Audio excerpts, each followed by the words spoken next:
ایک ایسا وقت آئے گا انشاءاللہ کہ اگر ہم خود پہلے نمبر پر اپنی ذات سے صحیح مسلمان بن گئے تو انشاءاللہ ہم اپنے سماج کی بھی بڑی محبت کے ساتھ خدمت کر پائیں گے. ہمارے دل میں کسی سے نفرت نہیں ہونی چاہیے, ہمارے دل میں کسی سے دشمنی نہیں ہونی چاہیے, قطعاً نہیں. انبیاء علیہ السلام انتقام لینے والے لوگ نہیں تھے, بدلہ لینے والے لوگ نہیں تھے. انبیاء علیہ السلام معاف کرنے والے لوگ تھے. ہمیں سب سے پہلے اپنے آپ کو پورے دین پر لانا ہے. اسی کو کہتے ہیں توبہ. توبہ کہتے ہیں زندگی کو بدلنے کو, توبہ کہتے ہیں زندگی کا رخ بدلنے کو. اور اس کے لیے آپ کو ایک فیصلہ کرنا ہی پڑے گا. اللہ توفیق دے. آج آپ توبہ کریں اور پھر فوراً بلا تاخیر یہاں کے علماء سے پوچھیں کہ مجھے اپنی زندگی کو بدلنا ہے, میں کیا کروں, میں کہاں جاؤں. یہ جو کہا جاتا ہے کہ بھئی کچھ اچھے ماحول میں رہو, کسی اللہ والے کے پاس جاؤ, کچھ اللہ والوں کی نظر تم پر پڑے, اللہ کو صبح شام یاد کرنا سیکھو, اپنے دل کو بدلنا سیکھو, اپنے جذبات پر قابو پانا سیکھو, اپنی تمناؤں کو بدلنا سیکھو. یہ بلا وجہ نہیں کہا جاتا. اگر آپ کو اتنی بڑی تبدیلی باہر کے سماج میں لانی ہے تو پہلے اتنی بڑی تبدیلی اپنے اندر لانی پڑے گی. اور اپنے اندر لانے کے لیے ماحول سب سے بڑا مددگار ہے. سب سے زیادہ مددگار یہ ہے کہ آپ اچھے ماحول میں جاؤ. کسی سمجھدار آدمی سے پوچھو کہ میں اپنے آپ کو بدلنا چاہتا ہوں. یاد رکھنا, کبھی کبھی زندگی میں شیطان یہ وسوسہ ڈالتا ہے, تو بہت گنہگار ہے, تیری مغفرت نہیں ہو سکتی, تو بہت گنہگار ہے, کہاں آپ چلا ہے اپنے کو بدلنے کے لیے. خبردار, اس وسوسے سے اپنی حفاظت کریں. اللہ بہت مہربان ہے, اللہ تعالیٰ بہت کریم ہے. سچ کہتا ہوں, اللہ انتظار میں ہے کب میرے بندے سچے دل سے توبہ کریں, کب میری بندیاں اپنے کو بدل ڈالنے کا فیصلہ کریں اور میں ان کے لیے اس راستے کی آسانی ان کی قسمت میں لکھ دوں. ایک واقعہ سناتا ہوں, بس پھر اس پر اپنی بات مکمل کروں گا. بڑا ہمت بڑھانے والا واقعہ ہے. کئی سو سال پرانی بات ہے. ایک شخص بڑا مالدار تھا, تھوڑے دن کی بیماری کے بعد اس کا انتقال ہو گیا. اس کا اکلوتا بیٹا تھا, نوجوان. اب جب کسی نوجوان کو مفت میں لاکھوں کا مال مل جاتا ہے تو اکثر وہ نوجوان اس مال کو صحیح نہیں خرچ کر پاتے. چنانچہ یہی حال اس نوجوان کا ہوا. شراب, شباب, کباب, ہر قسم کی بدکاریوں میں, گناہوں میں, برائیوں میں وہ پھنس گیا. ماں, اس کی بیوہ ماں بہت نیک تھی, بار بار اپنے بیٹے کو سمجھاتی تھی, خوشامد کرتی تھی کہ بیٹا یہ سب مت کرو, یہ تباہی کا راستہ ہے, یہ ہلاکت کا راستہ ہے. لیکن جوانی کا نشہ, مفت کی دولت کا نشہ اس نوجوان کی سمجھ میں کچھ نہیں آتا تھا.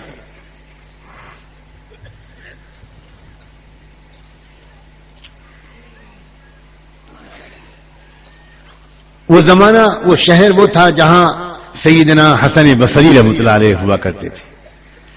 اور وہ ماں حضرت حسن بصری کے بیانات اور مجلسوں میں شریک ہوتی تھی, بہت فائدہ اٹھاتی تھی.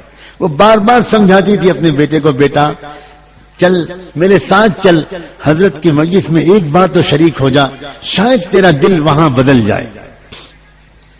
لیکن بیٹا کچھ نہیں سنتا تھا.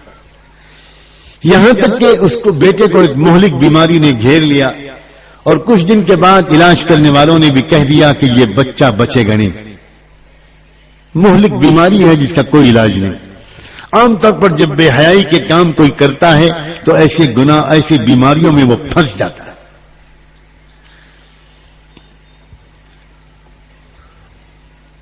سمجھاتی رہی ماں, لیکن بیٹا نہیں مانا. یہاں تک کہ بستر سے لگ گیا اور دن بدن اپنی موت سے قریب ہونے لگا. ایک وقت آیا کہ خود نوجوان بیٹے کو بھی اس بات کا احساس ہونے لگا کہ اب میں نہیں بچوں گا. تب اس کے دل میں تھوڑی سی ایک فکر پیدا ہوئی اور اس نے اپنی ماں کی خوشامد کی کہ ماں میں توبہ کرنا چاہتا ہوں مگر مجھے توبہ کرنا نہیں آتا.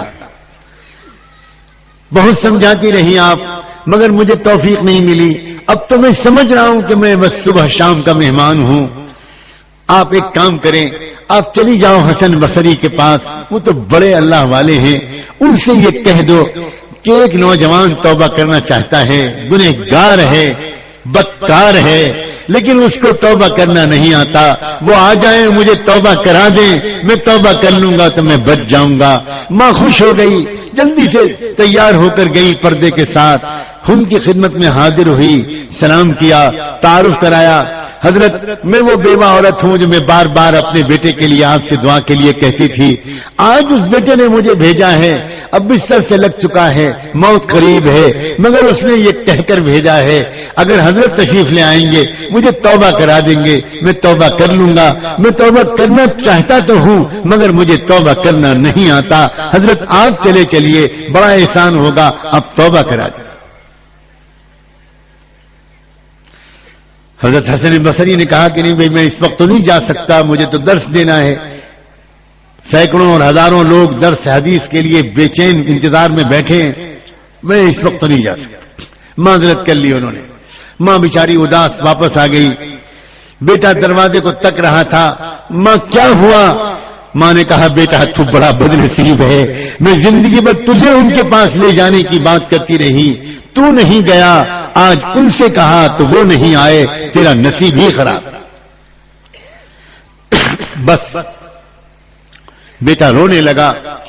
روتے روتے اس نے کہا ماں گواہ رہنا, میں اپنے اللہ سے توبہ کرتا ہوں. اور کہنے لگا اللہ آپ مغفرت کے لیے حسن بصری کے محتاج نہیں ہیں, اللہ آپ ان کی آمد کے محتاج نہیں ہیں. اللہ دنیا کا سب سے بڑا مجرم بندہ اس وقت آپ سے معافی مانگ رہا ہے, اللہ مجھے معاف کر دیجئے. میں جان رہا ہوں اب میں آپ کے پاس آنے والا ہوں, اللہ مجھے سزا مت دیجیے گا, اللہ مجھے معاف کر دیجیے گا. یہ کہا اور یہ کہتے کہتے ماں سے کہنے لگا ماں میں چلا, اور چلتے چلتے دو باتیں کہتا ہوں, مان لینا مجھے مرنے کے بعد مسلمانوں کے قبرستان میں مت دفن کرنا, مجھے اسی گھر کے کسی آنگن کے کونے میں دفن کر دینا.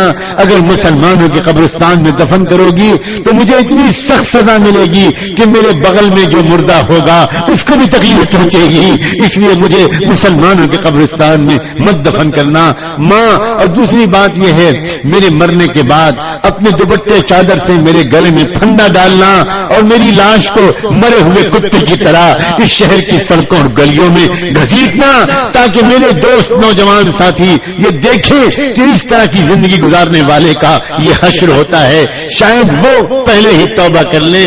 ماں میری دونوں باتوں کو مان لینا, کلمہ پڑھا, استغفار کا کلمہ پڑھا اور جان نکل گئی. تھوڑی دیر تک ماں روتی رہی بیٹھی ہوئی, پھر کیا کرتی, کب تک بیٹھی رہتی.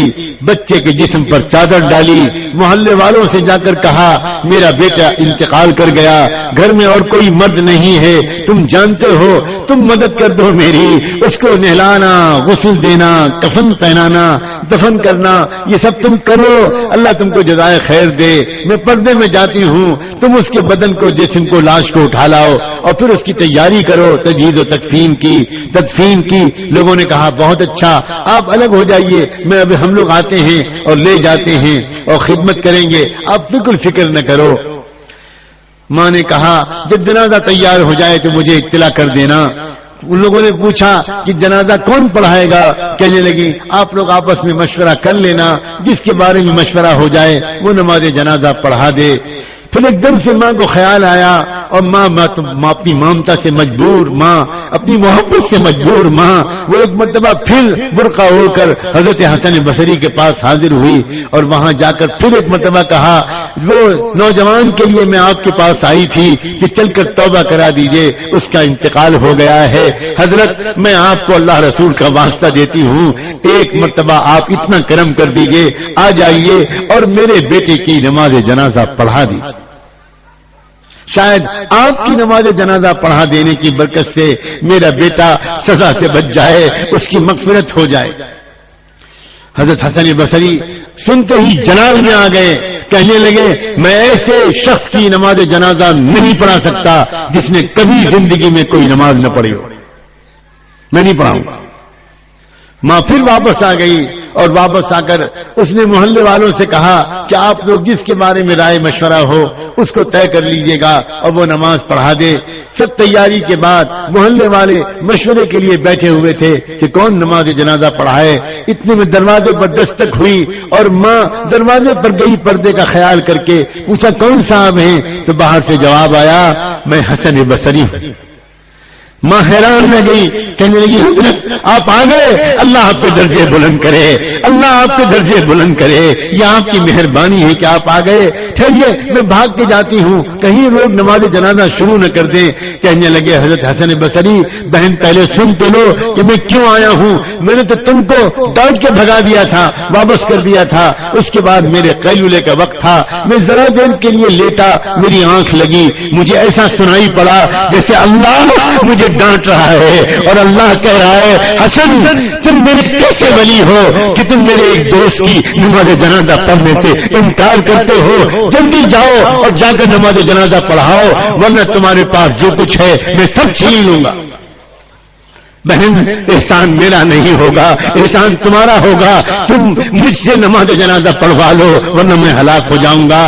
اے دہال کے اور اس علاقے کے آنے والے ہزاروں سینکڑوں نوجوانوں، اللہ بھائیوں اور بہنوں، ایک زندگی بھر کا گنہگار چلتے وقت اگر توبہ کرتا ہے تو اللہ اس کو اپنا دوست بنا لیتے ہیں۔ اگر آج کی رات اتنے بڑے مجمع میں جس میں نہ جانے کتنے صالحین اور صلحاء ہوں گے، اگر آج کی رات ہم سب کے دل سے توبہ کریں گے کیا اللہ ہمیں معاف نہیں کر دے گا؟ کیا ایک نئی زندگی ہماری شروع نہیں ہو سکتی؟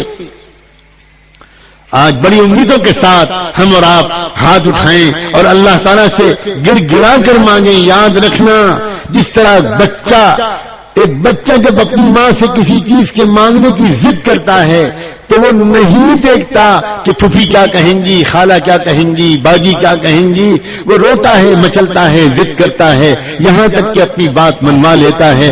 اللہ کرے کہ ہم اللہ سے جب مانگیں تو ہمیں اس بات کا بالکل خیال نہ رہے کہ پاس والے لوگ کیا کہیں گے۔